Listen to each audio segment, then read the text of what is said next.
guys, Sarah here from Highland Haven Australian Shepherds and Highland Haven Dog Training, and welcome to Season 4, Episode 4 of Dog for Thought. Joining me is my co-host, daughter, and dog trainer extraordinaire, Sophie. Hi, everyone. Sophie, what's going on? How are you? Good. We just had Turtle leave a couple days ago, and we've both decided that we love him. Who's Turtle? Turtle is Roddy from the spring litter this year. He is also siblings with Marley and Chico and a couple other puppies. We've mainly seen Marley and Chico recently, and obviously Turtle.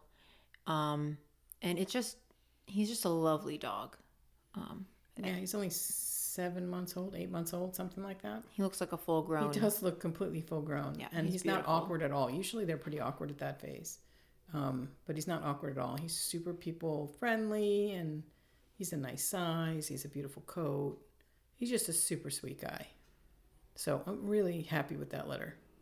So I think that owner is going to keep him intact, and we might use him for breeding, which would be nice because he's just a lovely dog. It'd be nice to fold him back in. And also folding him back in through the male keeps folds Ty back into our bloodlines, which I'd like to continue to do because he's a good boy. Yep. And we're probably going to end up breeding it with Tula, right? Maybe, yeah. We don't have anyone else to breed him with unless we get a new female.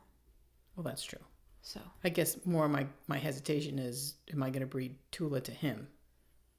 We'll see. Yeah. When the time comes. She's about to go into heat. She hasn't come into heat yet. We talked about that last week, about how she's sort of gearing up to go into heat, but no physical signs yet. But I'm not breeding her this time anyway. She's going to take another off cycle, and then we'll breed her in 6 months when she goes in. I think it'll be her third heat cycle in 6 months, and then we'll put her on a spring schedule once a year during the spring and see how many litters she can safely have before she retires.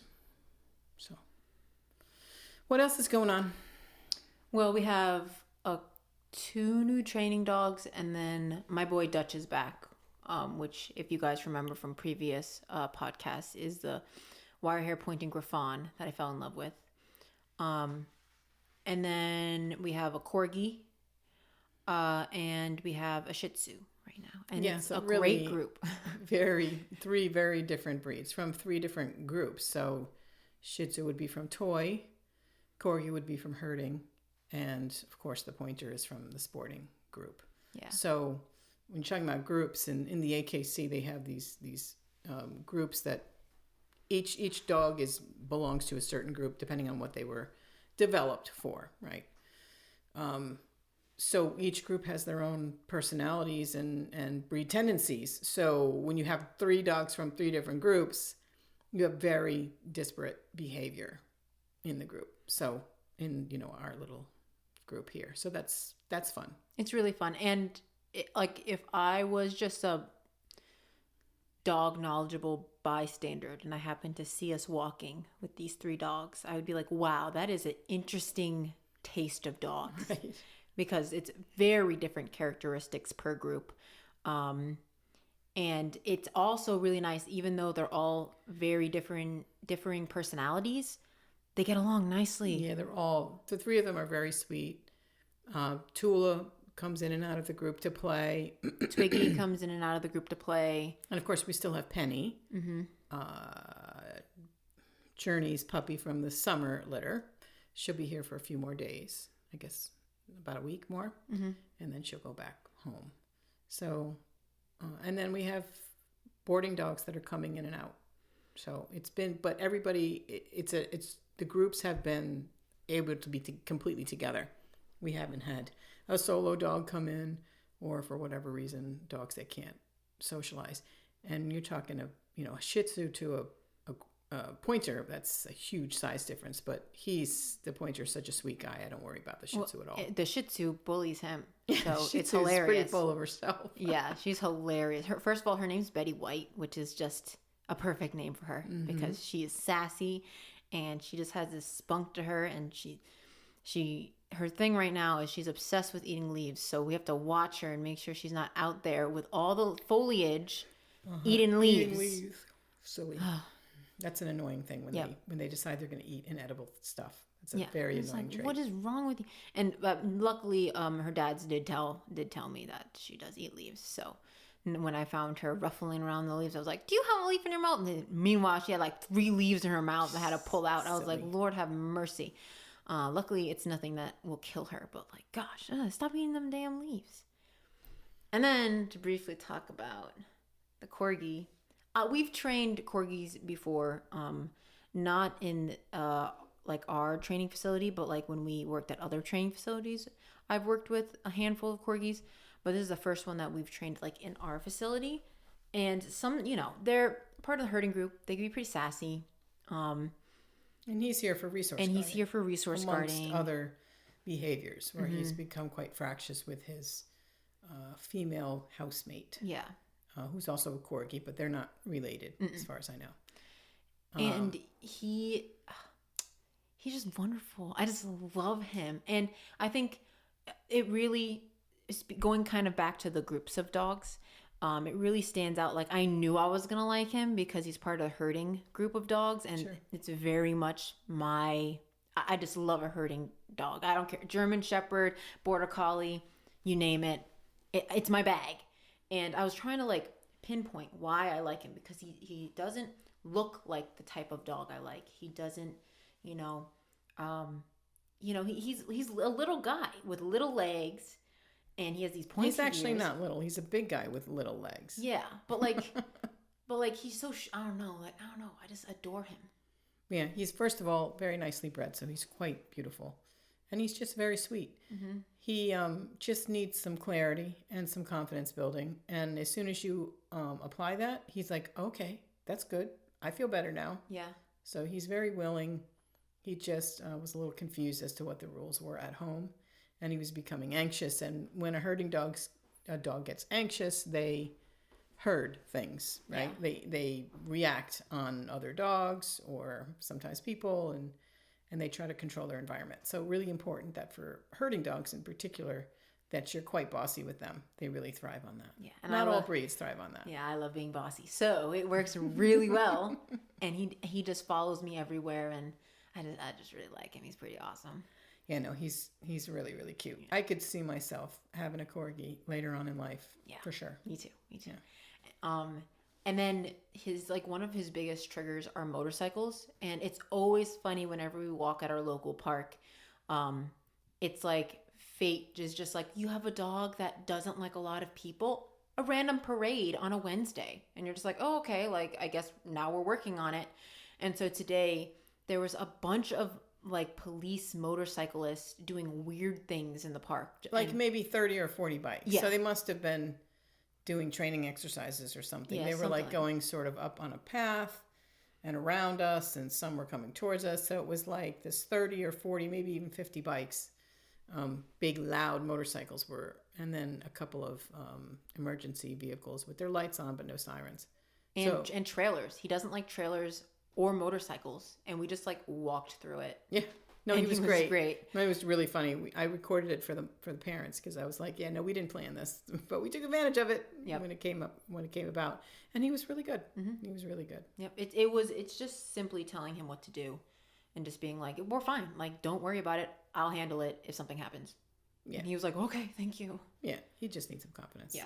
So beautiful dog. Yeah, he's really fun to work with so far. Yeah. So, we should get started? I mean, we can go right off of this into our topic. So our topic is called Ode to the Walk. I thought this would be a good topic because much of our training is just walking the dogs. And that sounds like we're not doing anything, but so many things can be addressed on a regular walk that we find that most of our training is done through that, even though it's really nuanced and sometimes hard for us to put into words what we're actually teaching. So you want to start? Yeah. Our main part of training in our program is the 10 to 12 walk, which we just bring them to the same park. And the nice thing about this park is you can walk on the road. They also have like wooded paths that you can walk on as well. And anywhere in like the main park area, dogs are always on leash. We really don't worry about stray dogs just running up to us. I mean, that's always a possibility when you are walking your dog in public, that stray dogs can approach you. But for the most part, we've been walking in this park for a long time, and there's been very, very limited times that we've ran into other dogs off leash. I don't know if we've ever had an off-leash dog come up to us. Ruby. What do you mean, Ruby? There's this old lady who walks this little Yorkie right, thing right. named Ruby, and she just screams Ruby, and Ruby doesn't listen, and she's old. The lady's old, and anyways, it's annoying when we do have like a dangerous dog. Well, not dangerous. She's like dog, a little Shih Tzu or something. She's a Yorkie poo. Yeah. So she's not any danger to us, but of course we worry that we're a danger to her depending on who we're walking. Yeah, sometimes we're walking these big dogs that are reactive, and we don't know them that well. And here comes Ruby running up, and we know from a mile away that it's her because this lady's like, Ruby! Yeah. Oh my gosh. Poor Ruby's going to get killed one of these days, but whatever. But yeah, that's pretty... And then sometimes the discus people have their dogs off leash. But they've never interfered with us. No. Yeah, but for the most part, you're right. People are very good about keeping their dogs on leash in this particular park, which is why we feel really comfortable there, even with reactive dogs. Yeah, so when you say 10 to 12 walk, what you mean is 10 in the morning till noon. We do 4 shifts a day. That's considered our second shift, and that is the shift where we do formal training. In this case, walking. Yep. Working on commands during walks. We do a third shift where it's just play. And then the fourth shift is literally watching TV with them. And then, of course, the early morning shift, which you do. Which is cleaning, pretty much. Which is cleaning and hanging out and having breakfast. So the 10 a.m. shift is when we do our formal training. And sometimes we do stay here and do actual sits and downs and work on stay and place commands and things like that. But I would say 80% of our training is just walking the dog, which sounds like we're not doing our job. But there's so many things you can teach through walking. The first being don't pull, right? Because almost every dog that comes here has a pulling problem. Well, and what is the root of pulling? Impulse control. So the first thing we're working on is impulse control with the dog. We are on a walk. We are all walking together in a pack, and you are not going to pull or react or be obnoxious in any way. We're not going to pee on everything. You're going to have the impulse to walk politely on leash. Okay, so that's like several things. Sorry. So let's just focus on not pulling, right? So pulling, yes, that's impulse control. Almost every dog that comes here arrives on a harness, and that's the first thing that we take off and put in their bag and don't touch again. Goes home with them. And they go on a martingale, sometimes many times a prong collar, depending on the size of the dog, because they have pulling problems. And as we've talked about ad nauseum, harnesses beget pulling. They encourage and exacerbate pulling. And reactivity. So, people have been sold this bill of goods around harnesses, which we've talked about a lot, that is going to stop pulling, when in reality it creates it and exacerbates it. So that's the first thing we do, is put them on a collar. And sometimes dogs go out and like really freak out for the first 5 minutes. And, that's an important lesson. And we don't really have to do anything.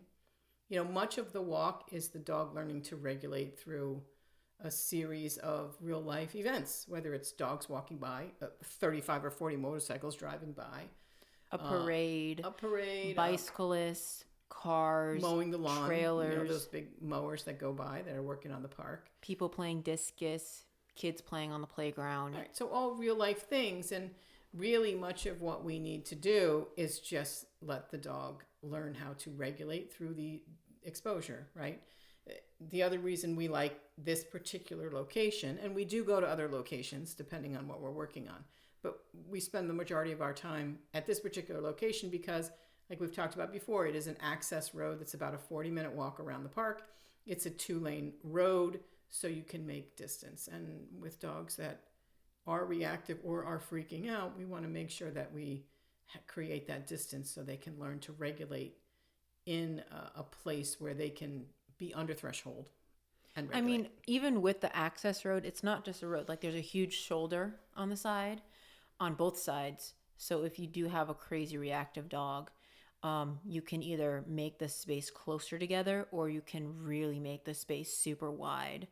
And there's also a frequent amount of dogs that come depending on what the season is. Yeah, and so, we generally know who the dogs are, so we know what we're getting because it's the same sort of usual suspects that walk their dogs around the time that we do.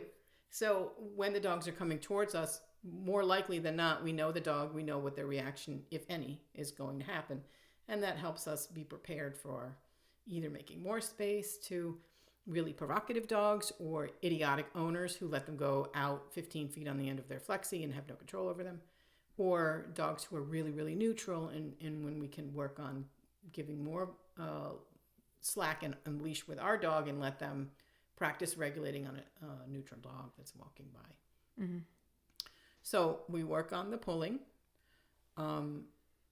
It's natural to work on reactivity because we're seeing the dogs. And you can't work on reactivity unless you're out in the world. Mm-hmm. So walking is super important for that. We also generally will walk in a group with several dogs, depending on how much individual attention they need. Sometimes we'll walk with 4 dogs, 2 and 2. And sometimes we have friends who will walk with us. Like today we walked with Gianna, who owns Evie. And then there are other times where we'll have clients and be like, it's free of charge. Just come walk with us. This is where we meet. We meet this at this time every day. So if you're interested in coming to walk with us, come walk with us. And the nice thing about this is we're able to kind of talk about what they're having issues on still with their dogs. It helps the dogs that we're working with, and we're able to help them at the same time, which is partly why we do it free of charge once they already had board and train with us, because we can help them out, and we don't have to. Or they can just simply practice their skills. They're really good, solid skills. Yep. And it's nice to have company. Yep. If I'm walking 2 dogs, one of them has to be farther along in their training than the other one because you can't do 2 fresh dogs at the same time. Mm-hmm. Today, I elected to just walk Penny. She's 3 months old. She still is a little bit all over the place. I don't do a lot of correction of that. All I really ask for from Penny is that she doesn't tighten up that leash, that she leaves the leash loose. And that sounds like one instruction, but she has to pay attention to many things to make that happen. She does tend to shift back and forth from left to right because she's so young and so distractible. I don't discipline that. She's young and she's distractible. That's normal. Well, and this is the interesting about our training is you're very chill with the dogs that you walk, which has its own benefits because I think you kind of more mimic of when they do go home what their owner is going to be like. Where I have a much more stricter way that I like to walk the dog. So if there's a new dog coming in, a lot of the times I will walk the new dog because I have 1,000 rules that I want them to follow. You have to walk on this side. You're not allowed to walk on that side unless I say you're allowed to walk on that side. You can walk on the grass if I want you to, but not all the time. I'm much more stricter with how I like them to walk. Yeah, you have more structure to your walk. You want them to pick a side and stay on that side. I will let them switch back and forth provided it doesn't bother me, provided there's no reason I need to keep them on one side or the other. I like to give them more freedom because it helps them practice pure self-regulation without interference from me, which is what I am after. You work on the structure so that a dog who's newer or maybe needs more instruction can pay attention and sort of be held onto one side and focus on what that dog needs to do.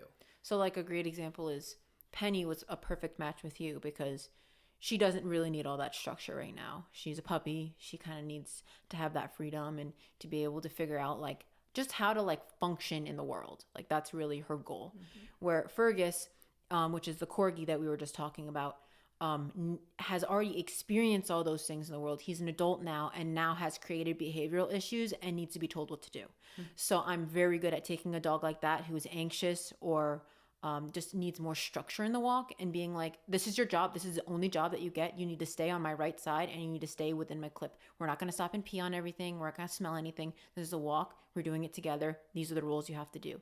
And what that gives is a dog like that. It gives him a purpose It gives him a rule that he has to follow, and that's what he has to pay attention to the entire time. So then when huge distractions like motorcycles or cars or trailers or other dogs come by, he's too busy worrying about that he needs to stay in this clip with me and not to pull and not to smell and not to pee on things, that when a dog is reactive towards him, he's too busy focusing on that. Right. And that's how we kind of... You keep his mind much more engaged than I do when I walk him. And I think that's, like you say, it's how we work well together, is that sometimes there's been times when I've walked. I think I walked him yesterday because you weren't here. Maybe. Yes. Maybe not. Maybe I didn't go on a walk yesterday, but whatever. And when I walk him, we can kind of test where he is because I give him a lot more freedom. And if it becomes an issue, we can just switch dogs and you can take him and give him more structure, which is something you enjoy. I prefer, ultimately my goal with a dog, when I'm walking a dog, is that they don't pull on the leash, that they keep up with me, and that they're calm and pleasant to be with. Whatever they need to do in their own minds to get there is what they need to do. I don't want to be like super involved in that. That's not to say that I don't have structure, because I do have boundaries on my walk, right? You don't stop. You don't trip me. Tripping is a big thing for me. And you don't pull. You don't react to other dogs. There's certainly common sense rules that I have, but I like them to figure shit out themselves, because ultimately, like you say, when they go home, the owners aren't going to be doing the kind of structured walk you're doing. I mean, they might apply that sometimes. If we do our job well and teach them well, they might be able to apply those things. I think, say, Lucy's mom is much more structured in her walk, which is great for Lucy. Lucy needs that. And right. So we went into that lesson being like, this is what she needs. She needs this, this, and this. And Lucy's mom was willing to step up to the plate and do that. And we do have a handful of clients who are like that. But like 80, if not more, of our clients want a dog that they can just throw a leash on and walk outside, and the onus is on the dog, not on them. And they don't even really want particular engagement. You do a lot of engagement, and when I'm working on a skill with a dog, I do a lot of engagement. But in general, you do more of it than I do, which is why we decide who's walking what dog based on what they need and what our skill set or strengths are as trainers. Most people don't really want engagement. They want their dog to be sort of a silent partner that just trots along next to them on their walk. And so I try to simulate that, because that's sort of what I want. Yeah. And I this is kind of a side note, but I love walking two dogs or even multiple dogs. If I walk our own dogs, I can take 3 or 4 of them at one time because they're all so well leash broke. But it always makes me feel like I'm driving horses, like a stagecoach. It simulates that for me. So I like to have sort of multiple dogs fan out in front of me and walk peacefully together. But that takes a lot more months skill. and years of practice. Yep. I think that when you regularly walk your dog, which, we can go right back to why city dogs are generally better behaved than suburban dogs. It's because they have to be walked, and they have to be walked multiple times a day. And that right there is evidence of why are they better behaved? Because they have to be walked. That should tell you how important a regular walk is. And I mean, even if we do the comparison to like city and suburb, when you're in the city, there's buses and people and bikes and people jogging and horns and ambulances and other dogs in close proximity. So if your dog can't handle that, like if you adopt, we'll have people who adopt a dog that's not from the city and then bring their dog to the city, and then we have to train them how to like be okay walking around the city. If your dog can't do that, then that dog goes back to the shelter. So a lot of the times city people either get a puppy to get them exposed at an early age, or adopt a dog, and if the dog doesn't work, then they return it because it doesn't make sense. It doesn't fit their lifestyle. Sure. Also, like active wise too, is if you don't walk your dog in the city, they stay in the apartment all day. Right. So that's their exercise, that's their activity, and that uses a lot more brain stimulation than you would think than going outside and playing fetch with your dog. For sure. And when you're talking about city walks, or you're talking about walks that we do, like I say, we're usually walking with other dogs, sometimes multiple other dogs. And we can go back to last episode where we talked about social facilitation.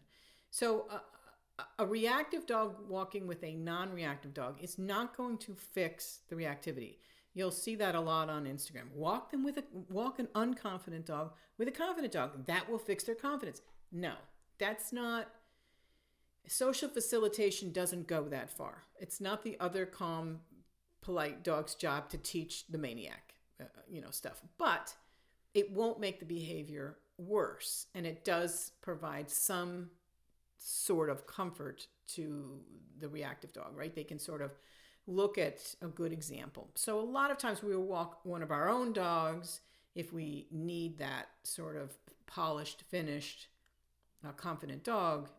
With a really stressed dog, we might pull one of our own dogs and walk them. And, also keep in mind what you were saying is sometimes it can also make your dog that is not leash reactive, because now if you think, oh, well, he's so good on a leash, blah, blah, blah, and now you have a dog that's not good on a leash and you don't know what you're doing and you're walking them together, now all of a sudden the good dog on the leash starts reacting too. Right. So social facilitation can be harmful as well as positive. If you've got a dog who's not polished and finished, walks with a dog who's, a maniac for whatever reason, the dog hasn't been trained or whatever. Yes, you can pull out reactivity in the unfinished dog who maybe initially is really calm and good. So that's really important too, that we're really careful not to ruin the dogs that are on their way to being finished with dogs that are raw and have some fractiousness,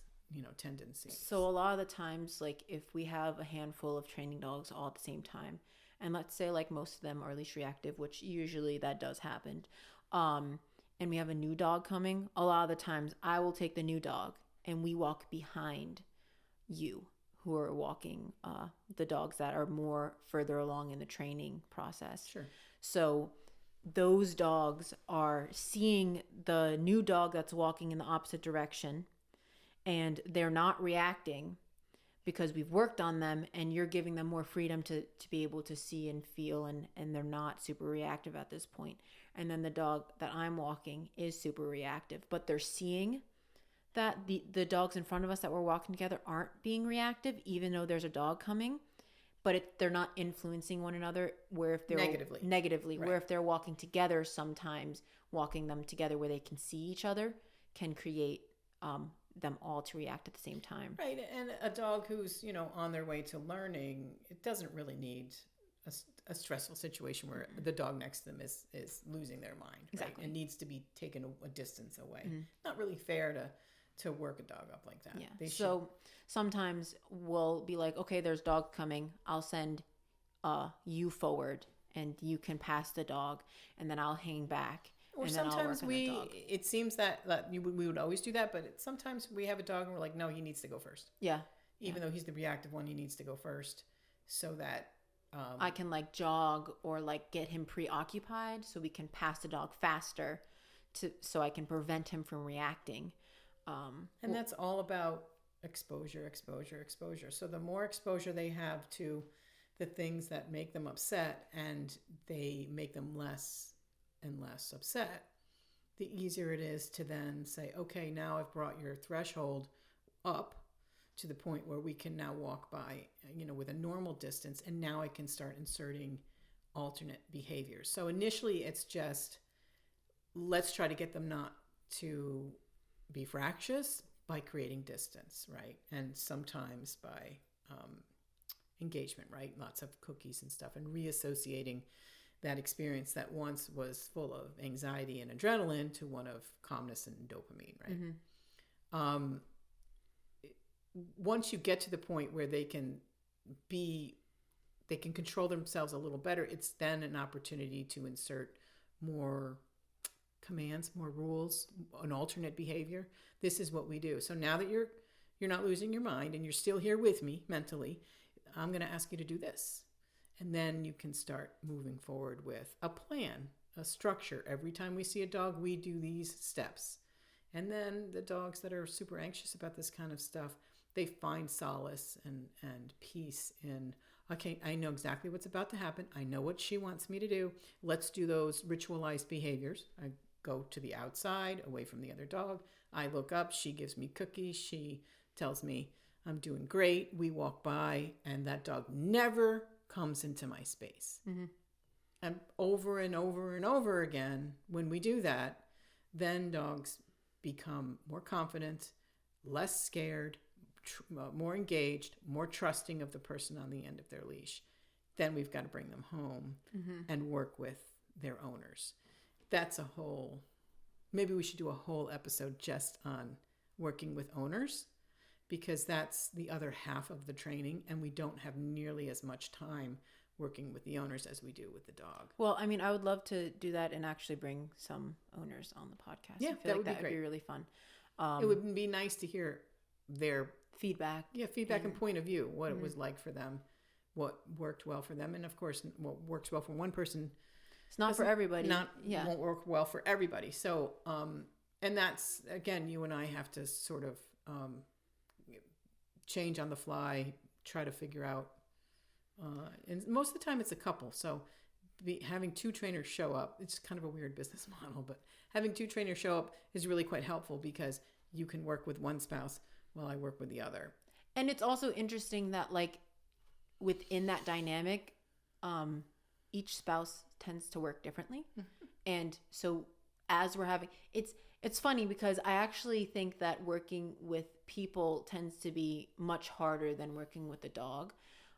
So I always feel like whenever we're going into a lesson, I'm like mentally preparing myself to be able to make sure I'm explaining everything right and organically, and not overstepping, but also not understepping, and creating good boundaries so that they understand what we're saying.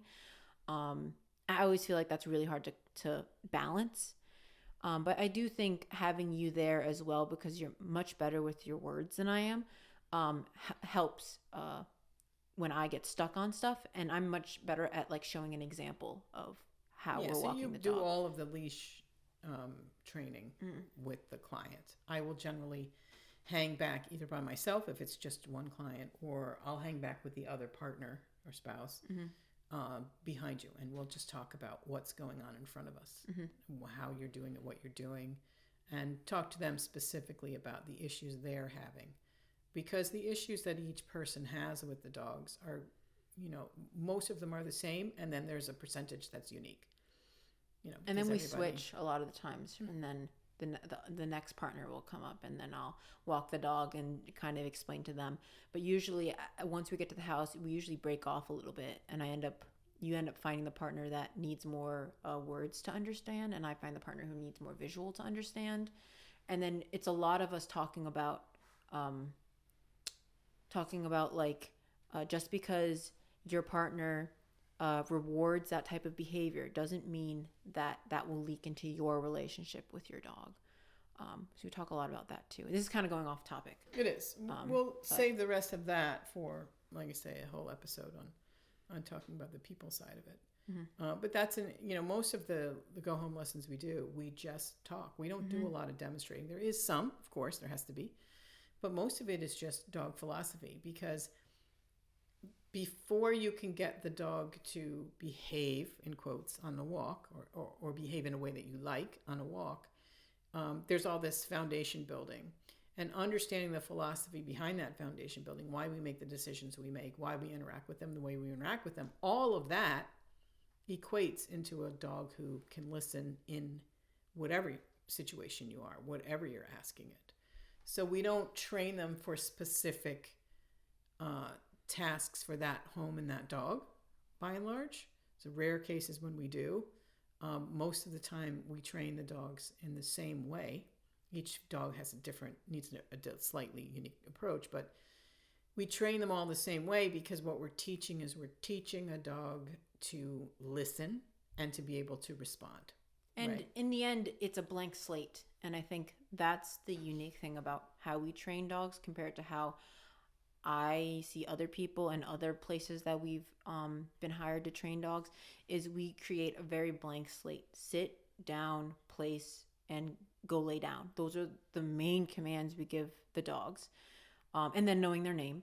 And then we're like, whatever you want them to do in your lifestyle, these are the tools you need to use. Right. And that's a good way to put it. So we give them a set of tools, and then they can use those tools to create however they want. They want with that dog. The dog doesn't have to have specific, unique exposure to this specific site or this particular behavior. You can, once you open that line of communication between you and your dog, you can then insert however you want to do whatever you want to do.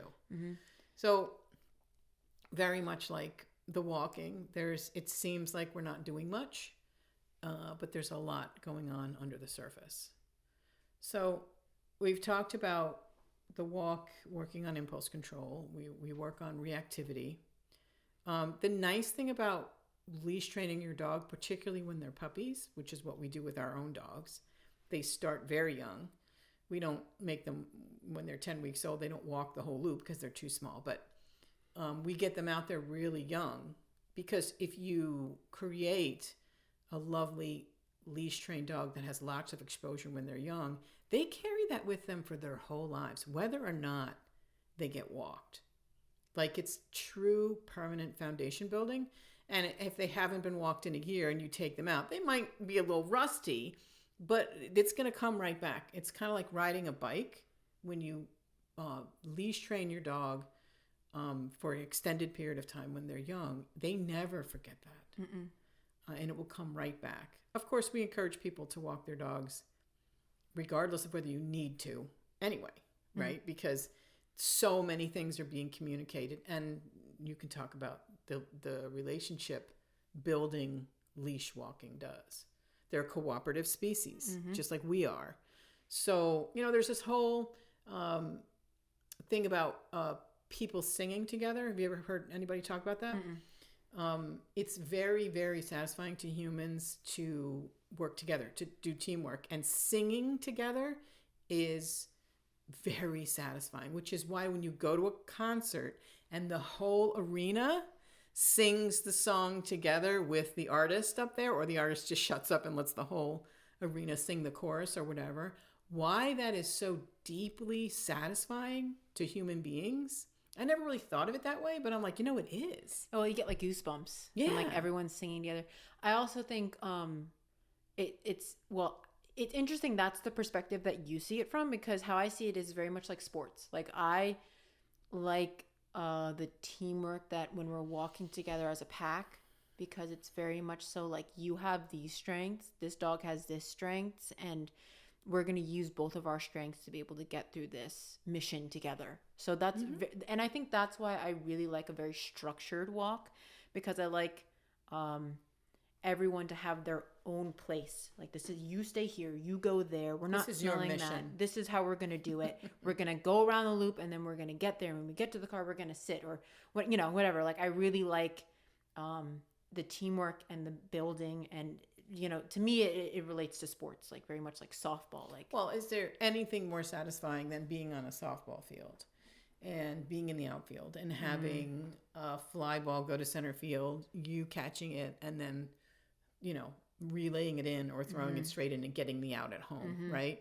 There's really seeing that sort of teamwork for the whole team is extremely satisfying to human beings, because we're social creatures, and dogs are social creatures the same. So anytime you can have sort of a teamwork activity with your dog, which leash walking is, I don't know if people really think of it that way, but it is like the ultimate teamwork. I mean, unless you're talking about high level competition, right? Yes. For the average person, the relationship building, it's going to be walking your dog, right?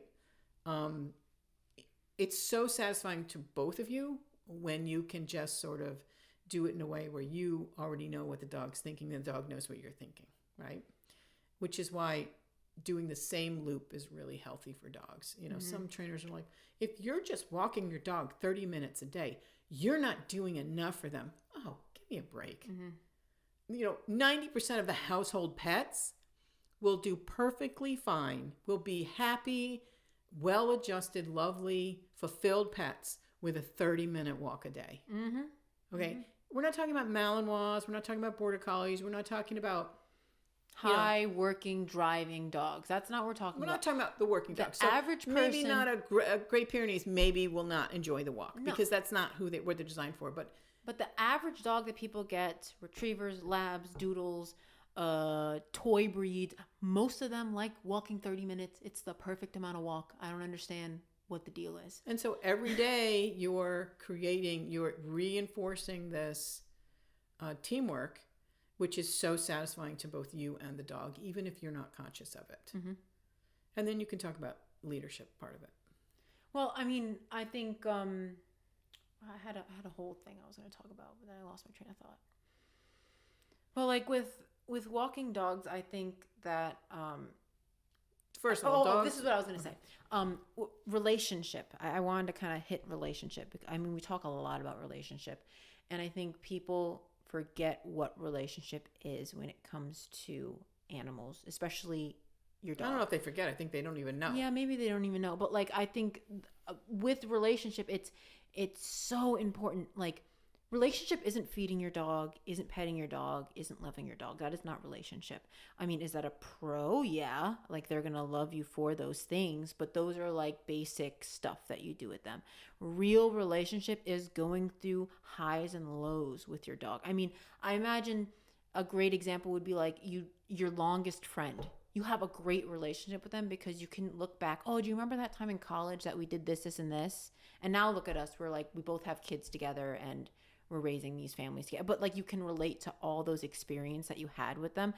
And I think that's true relationship, is when you walk with your dog and you go through the highs and lows with your dog and are able to get them on a frequency that you guys both understand each other. That's true relationship. And I don't think that people always consciously understand that that's what relationship is when we're talking about it. And can you think of a single thing for the pet dog, not for the working dog?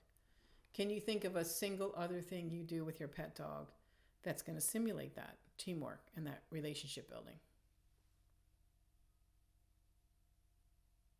No, exactly. I don't think so. I mean, I'm like trying to think like fetch and stuff, but it's not really. It's still, fetch is really for the dog. Yeah, it's for the dog. It's not building not a relationship. Team thing. It's for the dog. Yeah. Again, if you're working your border collie, that's very satisfying to get, but that's work, right?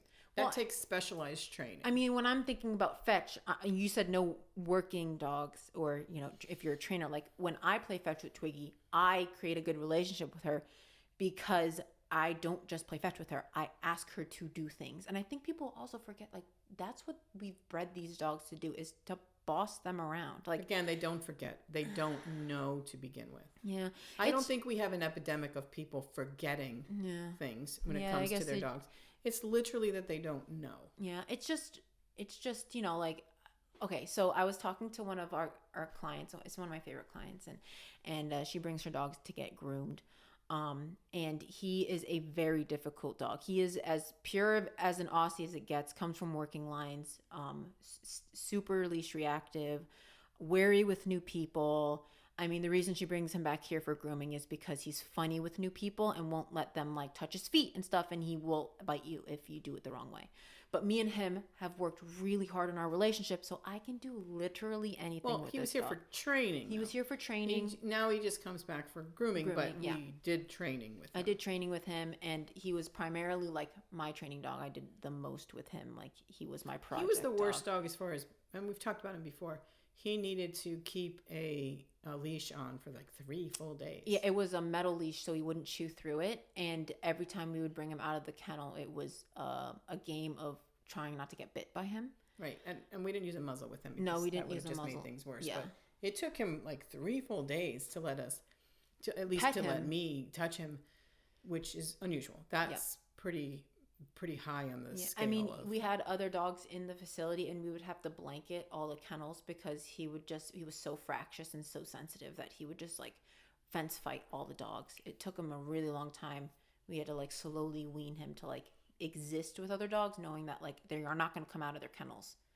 And then even like he didn't even know how to anyways, he was a mess. So now he just comes back. She doesn't travel much, or when she travels, I guess she leaves him with the son. Yeah. So she doesn't need a lot of boarding, but she does come back for grooming. So go ahead. And we talk a lot because I adore her. And we were talking about relationship and just like kind of going on about things. And Finn was getting really anxious as we were talking. And she turns and says, Finn, sit. And he did a perfect sit. And then she goes, you go settle down. And then he eventually, as we're talking, he lays down, which is the whole purpose of us doing this training. Is like he needed something to do. She gave him something to do. And therefore he was able to focus on, okay, I have to sit here. I have to sit here. I have to sit here. I'm going to lay down. Right. So instead of him winding himself up, she told him what to do, and he was able to calm himself down by her telling him what to do. And I commented on her, and I was like, that was so beautiful what you just did. I'm so happy. Like you put so much time into him and really worked on your relationship with him. I think a lot of people put time into our training dogs when we send them back, but not everybody has the same understanding and skill level. Or philosophy. Yeah. Which I'm fine with. Personality. Yeah. But she does. Mm-hmm. She does. She's raised kids. She is a no-nonsense person. Mm-hmm. And that's exactly what he needs. He doesn't need love and pets. Mm-mm. He needs to be told what to do. He needs that in different circumstances, but not in circumstances like this. And so she said, that's so interesting because my sister came over. And when my sister came over, he was begging. He was like sitting outside. She had him in a place command, and he was being really good. So she called him off the place command and gave him a piece of cheese and said, look pretty. And look pretty command is him sitting on his back legs and going like this. Right. And the sister goes, oh, I can't believe you make him do performances for you to get food. This is a dog who needs to be told what to do. And he loves it. Why? Like, I don't, like, that's what goes through your head is he's performing. No. He's not performing. He was being good. He got released from that command and got told to put in a different command to get what he wanted. And so it was mutual beneficial. Like it was mutual. It was a mutual beneficial relationship right there. Like, I don't understand why you think that's bossing him around. Plus, she doesn't not feed him if he doesn't behave. No. She doesn't not love him if he doesn't behave. And that's sort of what the sister or sister-in-law was implying, right? That these should be without condition, right? Giving a dog food should be without condition. And that is a fundamentally flawed, ignorant way to look at relationship with your dog. And that makes people uncomfortable because they keep going back to that, he shouldn't have to do things for me in order to get something like food. He's not doing that to get his dinner. She's going to feed him regardless of whether he behaves. But if she's asking him to do something unusual or asking him to follow the rules and he does it perfectly, you're going to reinforce. Yeah. It's simple reinforcement. You get food you normally wouldn't get because you're being such a good boy. Yeah, stop, implying that somehow that kind of stuff should be unconditional. Love should be unconditional.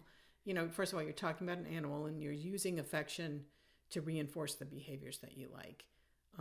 He's not a human being. Well, and then I don't know. Then how I see it is if you work hard, you shouldn't get a bonus. Right. I mean, that's what it is, right? He was working hard. He was sitting and doing a place and being a good boy, and there was people around and it was entertaining. And these are all really, really hard things for him to do. And he was being a good boy. Therefore, he got a bonus and he got some people food.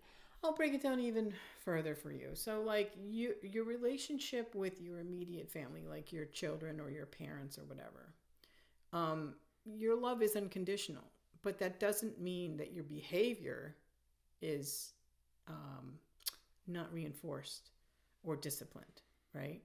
We've talked about this before, that I love you and Jacob unconditionally, but that doesn't mean that I will necessarily have a relationship with you. Say you become a drug addict, right? And you're deep in addiction. I still love you the same, but I can't have you in my life. Mm-hmm. So I don't know where I was going with this, but it's not the same with dogs. And when people apply that kind of stuff to their dogs, they're fundamentally misunderstanding what reinforcement is and what conditioning a response is. And ultimately, dogs want to know what you want of them. If they don't know what you want, that's when things go awry. I also like with think this poor it's corgi. Very satisfying to work for something and to get a reward for it. I mean, if we go back to like sports, is like sometimes you work together as a team and you fail. And you have a dog that we've been working together. You've been doing really good. We did sits and downs. And then one dog passes by who just triggers you and you had a bad day and we lose the game, right? But how satisfying it is for you to lose game after game after game after game. And then all of a sudden you win a bunch of games. Like earning it and working hard. And like that is a mammal thing. Mammals like to like work hard. Well, it's not even that they like it. It's that their we're brains are hardwired to do it. Right. And so I get really frustrated when we put this like fake belief on our dogs, which are mammals and living things, and we say you don't have to work hard, everything is handed to you. Yes. That I hate that mentality because that's if not I love true. You, I should give you whatever you want. If I have conditions that's somehow withholding, I don't know.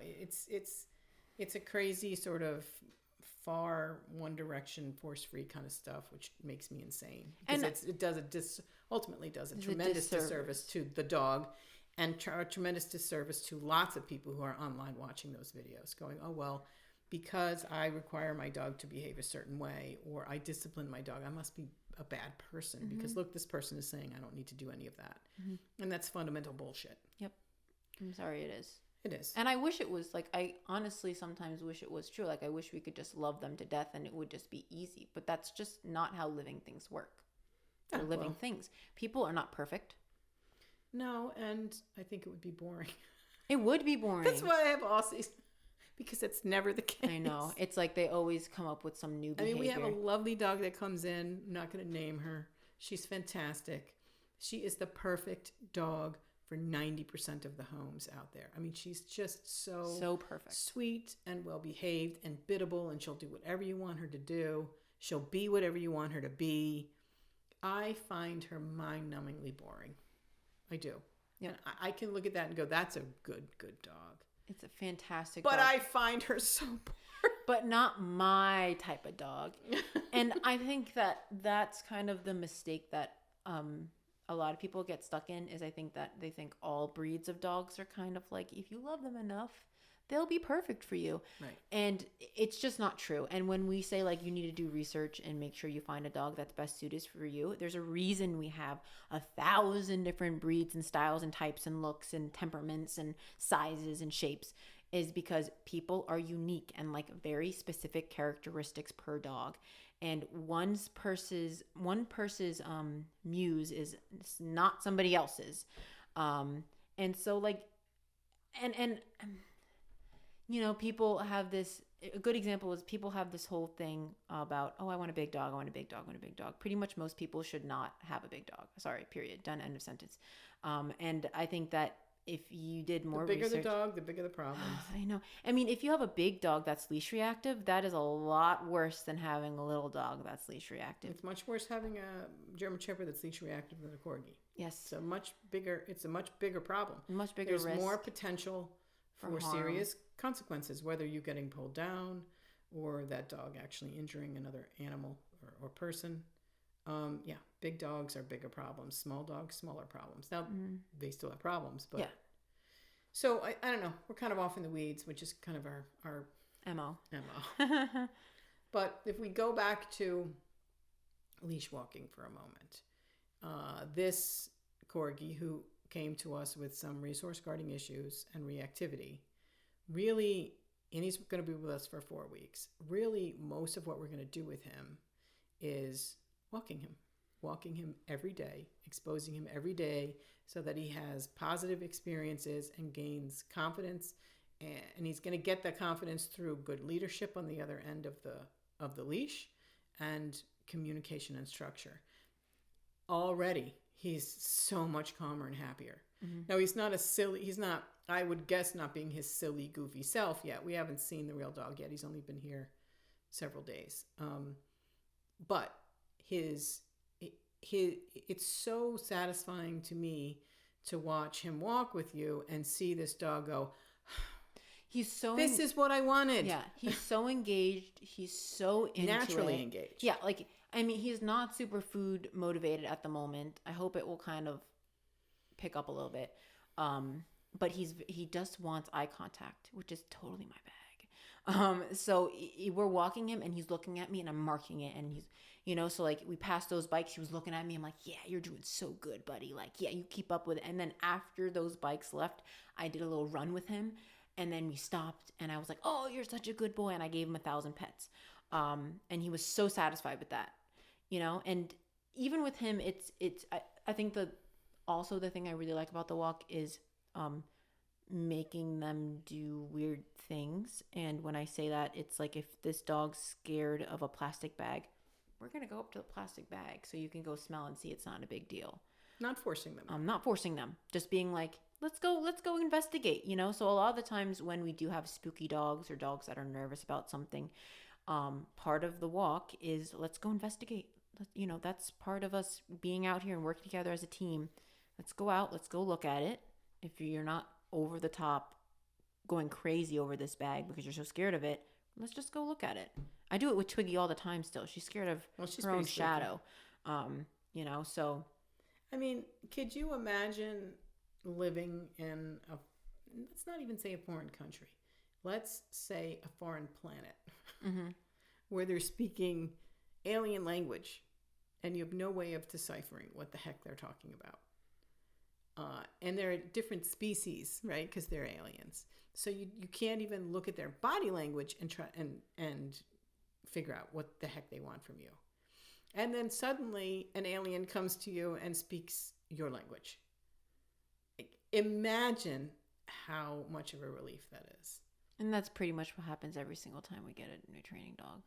You can just tell the relief and the change in their behavior and demeanor and anxiety level just by communicating with them in a way they understand and giving them what they need. I mean, even like, I think people forget, not forget, I keep using the word forget. I think people don't know how scary it might be in the world to be a dog. Because, like, imagine going to a foreign place. You are a pet now. You are not a human being. You are an alien pet. They put you on a leash and they walk you around, and weird objects are flying in front of you, flying past you. You don't know what that is, and they're just talking on the phone. And you are freaking out on the end of this leash. You have nowhere to go, nowhere to run. You're terrified. And then they start yelling at you because you're all over the place. But you're like, I'm terrified. I'm scared. That is... Or they're picking you up and hugging you and going, it's okay. Yeah. It's okay, but baby. not exposing you to these things and being like, it's fine. There's no confidence in the person that's walking you's ability to protect you, right? You're talking about every single behavior a dog does. It's all about their own personal safety. It's a survival instinct. It's true for children too, right? Basically, everything they need from their caregiver is around safety, feeling safe and secure. If they don't have that, things go really bad for kids if they're raised in an environment where they ultimately don't feel safe and protected. I mean, I a lot of times I like watching the videos with kids who are like autistic, and then they go to like an autistic hairdresser who like specializes in working with kids with neurodivergent behaviors, and it's just like they take it really slow, and then by the end it's like the kid is fine with getting his hair cut. Yeah, they just needed to take it slow. It's the same thing. It's the same satisfying when we take a dog who's like terrified of the world and just like walking them on a leash, and then it turns out that they actually enjoy walking on a leash, and it's like, yeah, like it's really great. I'll show you. It's really fun to walk on a leash. You just have to follow my directions, and I promise you'll be okay. So I'm sure there's tons of stuff that we've left out that are actually being learned through leash walking. Mm-hmm. But suffice it to say that most of what a dog needs, that you probably don't know, this is probably before your time, but there's this poster that says like everything you need to know as an adult you learned in kindergarten. Ever seen one of those? And they'll list like all this, the rules that you learned in kindergarten, how they can apply to adult life. It's kind of like that with leash walking. Everything you need to know about how to exist comfortably as a dog can be taught through good leash walking. Yeah. Right. So can't emphasize enough how important it is to walk your dog, even if it's for short periods of time. We can do probably a whole episode on how structure and predictability are like the next rung on the ladder, right?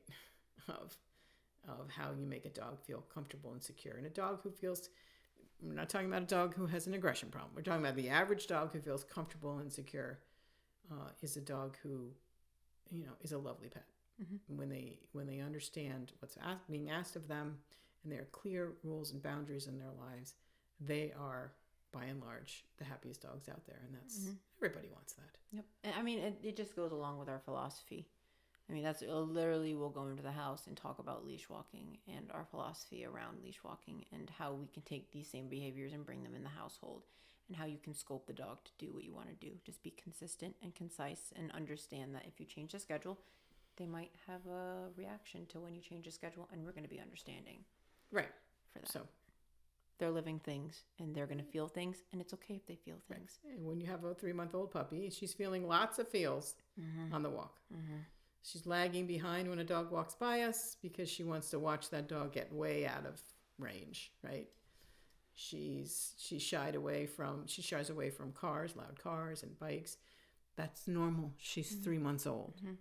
But the more exposure she has to that, the less, and she's never had an experience where anything has come towards her and threatened her life, the quicker she'll learn that those are just everyday noises, and she'll desensitize to them, and then you can layer more and more behaviors on top of that. Mm-hmm. So although she's not so much fun to walk right now because she's kind of all over the place and she can trip me really easily, she's doing really well. Penny, mm-hmm. She's really a sweet girl. I mean, and I know we've been talking a long time at this point, but I always think, like, when Twiggy started walking, I was like, this is the worst puppy I've ever walked in my entire life. I was like, she's going to be terrible. And then it was like she hit this milestone, and then she's like a beautiful walker. So my favorite part of the day is to walk her. Mm-hmm. Now I literally tie her to my belt loop, and we just walk. It's great. Yeah, I mean, aside from Meadow, who tends to get very overly aroused on the way to the park. Yeah. And the first 10 minutes of the walk, she's very whiny and jumpy. That's just kind of who she is. It takes her a while to regulate those very excited, happy emotions to where she can settle down in a walk. The rest of our dogs are really lovely to walk. And generally, the younger they are, the better they're at it, because I transitioned to training full time when they were young, and I was able to do this kind of an everyday thing. So basically, like, Deacon down.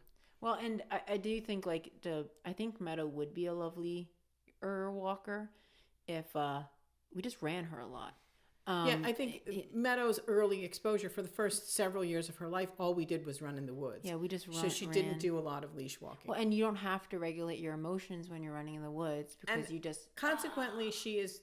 If we're going to be off leash, perfect. She's one of my favorite dogs to take with us, because she's so beautifully off leash trained, and she's so quick to turn and come back to you when you call her. Mm-hmm. So she definitely has her strengths, but maybe the structured leash walking is not one of them. Yeah. Journey, on the other hand, so easy to walk. She's Miss Mellow. It's like we had Ruby, Remy, and Meadow, and then we started transitioning to doing more training things like after that fact. Ty doesn't really count because he came already as a full lovely adult. Leash walker, though, because he's just a great dog. Yeah. But like the first 3, these are the 3 dogs we raised on our own, and we ran them in the woods. All we did was run those 3 in the woods. Ruby became a really good leash walker because every time I would come from school, we would go on our walks together. Remy, I don't think is the best leash walker either. She is like going to trip you. No, but only because she's kind of old and frail now. Well, she's like, I'm talking about like not that long ago. Remy's not. I don't think she's great off leash though. She's wonderful. Not anymore because she's deaf. No, she's so deaf she can't now. hear you call her. Yeah, but I'm talking about like dogs that we've raised from a young age, and like what we focused on. We focused only on off leash stuff because it was just where we were in our lifestyle. House, right. And then as we started to evolve, Deacon, we only ran Deacon, and the reason he was so leash reactive is because we never exposed him to all those things. So during COVID, you really worked on Deacon, and now Deacon's like one of the best leash walkers. He was the worst to now one of the best for sure. He's so worst. Focused on me. If I give him eye contact, he'll trip me because he turns his whole body to look at me. So he's better off leash too. He's really, really good. Yeah. And then if you go anything down, we were in a training mindset, and so in a different house, so we weren't running in the woods. Exactly. So we were doing more walking. I mean, so I really do think it imprinted young hold them accountable young, understand that they are puppies and these are all new things and they're exciting, and hold them accountable for things that are unreasonable, and don't hold them for too much accountable for things that are not unreasonable. A giant trailer rides by and your dog freaks out. It's not a big deal. You're fine. Let's keep going. But if your dog is reacting at another dog because he usually says hi to other dogs, now I'm going to work on that behavior, because now we're not going to say hi to other dogs for a little bit until you chill out and create other dogs neutrally. And, walking for the people too is really good for your own mental health. Yeah. And physical health. Yep. So it's a win-win. Mm-hmm. All right. We should wind it up. We've been talking for a long time. I know. So suffice it to say, the leash walk is a foundational tool to get to where you want with your dog, to create that kind of relationship you want. And you can walk little dogs, big dogs. You just adjust the distance. And don't listen to anybody that says that's not enough. Because I think sometimes when people tell people that's not enough, you're not doing enough, then they sort of go, well, I can't do anything now. Like, I give up if that's not enough. Mm-hmm. Most dogs will do great with a leash walk a day. Yep, just do a leash walk a day. And it doesn't even have to be every day. Just like focus on walking your dog a handful of times in a week. Hey, by the way, and we're going to finish this up. We're going to wind this up. But have you seen that video of the pitty in the house that's on fire? So this. Oh, and then the guy runs in there and the dog's like freaking out because he's like, what the heck? And then the guy grabs a leash and the dog just walks right out of the house. That one? No, well, that's not what happened. So the cop goes in to get the dog, and he tries to get the dog to go right back out of the house with him, and the dog walks towards the kitchen, and the cop's like, what? Why? Why are you going further into this house? It's on fire. And then stops in front of his leash hanging on the wall and says, right there, my leash. And so the cop's like, okay, we'll put your leash on. And he snaps the leash on, and the dog goes right out the door. I'm like, oh, it's so cute. I mean, that's just pure habituation, but it's super cute. Mm-hmm. Obviously, this is the whole routine, and this means a lot to this dog. Mm-hmm. Anyway, all right, let's wind it up. So next week, I don't know what we'll talk about. We might have a surprise. We're not getting any new dogs. Well, we might have a surprise for everybody next week. We might have a new addition that's not going to stay, but maybe. We'll see. I hope so. I hope so.